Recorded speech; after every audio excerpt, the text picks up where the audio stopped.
Welcome back, true crime fans. The breach, the storm that had been building inside Pelican Bay, finally broke. Not with explosions or sirens, but with silence. The kind that presses against the ears until you start to hear your own heartbeat and wonder who else might be listening. By dawn, the SHU was under emergency lockdown. Inmates confined, officers doubled up. Control panels flickered as system engineers scrambled to explain why multiple subsystems were suddenly offline. Hardware fault, they said. A power surge.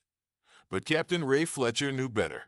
He had seen this pattern before. A small failure, then another, until something buried deep inside the machine turned against its maker. And this time, it wasn't just the system failing.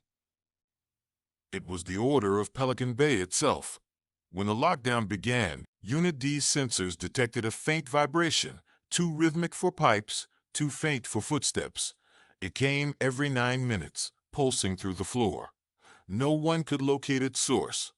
Ray ordered an inspection. 2 officers volunteered, armed with flashlights and radios, descending through a maintenance hatch that hadn't been opened in years. Static filled their comms almost immediately. Then a burst of sound, like metal scraping stone, before the feed went dead. When Ray replayed the audio later, he could make out one faint phrase in the background. A whisper. "We're under you." He froze. It wasn't an inmate's voice. It was too calm, too close. Hours later, the warden convened a crisis meeting. The air inside the control room was thick with sweat and fear. The prison's heartbeat, its electronic nerve system pulsed on the wall monitors, green lines running like veins through blueprints of concrete wings. "Section C to F pod offline," said the technician, voice shaking. "It's spreading." The warden slammed his hand on the desk. "How? How is it spreading?" Ray pointed to the schematics. "Because whatever's happening isn't coming from above. It's from beneath. The old tunnels. You sealed them off 20 years ago, but you didn't destroy them." The warden turned to him sharply. "There are no tunnels, Captain." But Ray saw it in his eyes, the brief flash of recognition. The lie wasn't for him, it was for everyone else in the room. That night, the vibration returned. Stronger. The lights dimmed and flickered red, emergency power mode. Officers sprinted to secure the SHU, their footsteps echoing through the corridors. Inmates began shouting through their doors, banging on steel. "It's coming," one screamed. "You can't keep it down anymore." Then the sound hit, a deep metallic groan, like the earth itself twisting. The floor plates trembled. Dust rained from the ceiling, and from somewhere below came a hollow bang. Then another. Ray grabbed a flashlight and ran. The power was failing by sectors. As he passed cell 118, Delgado's old cell, he stopped dead.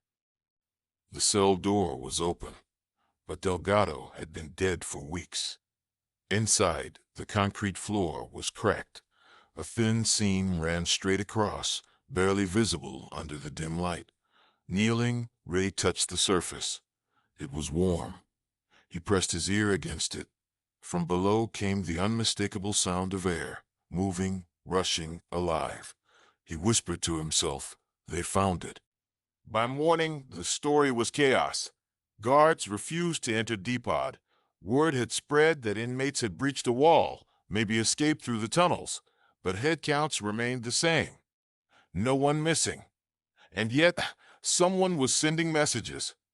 Notes began appearing in offices tucked inside lockers, slid under doors, typed on official paper, clean fonts, sealed with adhesive. Each one said something different. "You don't own us. You buried the truth alive. The prison is learning." The FBI arrived by noon.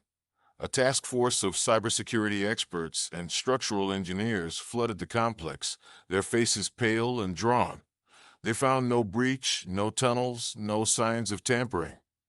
But when they reviewed the security logs, they found new entries that no one had made. Every hour, exactly on the minute, a system-generated message appeared in the records, Open. Ray couldn't sleep. The image of Delgado's smile haunted him. He started connecting threads, old riots, unexplained transfers, inmates who vanished for medical reasons.